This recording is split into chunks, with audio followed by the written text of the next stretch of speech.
Μπορεί τα ηλεκτρονικά βοηθήματα να έχουν συμβάλει κατά πολύ στη βελτίωση της ασφάλειας των οχημάτων. Ο ανθρώπινος παράγοντας όμως είναι το α και το ω στο θέμα της οδικής ασφάλειας.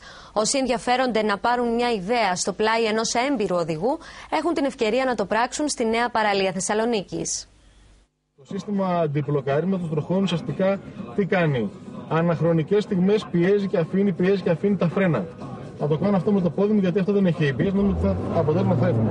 Τα πλεονεκτήματα των εξελιγμένων ηλεκτρονικών συστημάτων στα σύγχρονα οχήματα και στην ασφάλεια που χαρίζουν έχουν την ευκαιρία να ζήσουν στην πράξη όσοι συμμετέχουν στην εκδήλωση ασφαλούς οδήγησης που διοργανώνει το Focus Club στη νέα παραλία της Θεσσαλονίκης.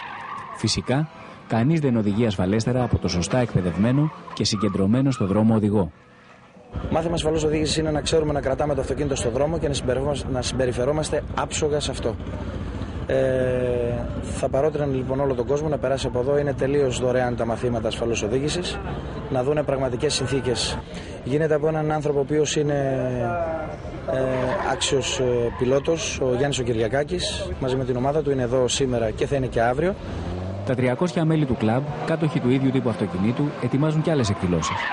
Όσο όμως και αν προοδεύει η τεχνολογία, το τιμόνι το κρατάει άνθρωπος με συμπεριφορά συχνά αυτοκαταστροφική.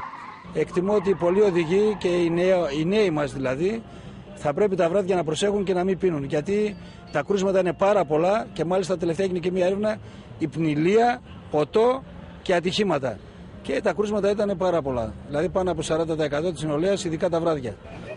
Η επίδειξη και τα μαθήματα θα συνεχιστούν το απόγευμα της Κυριακής.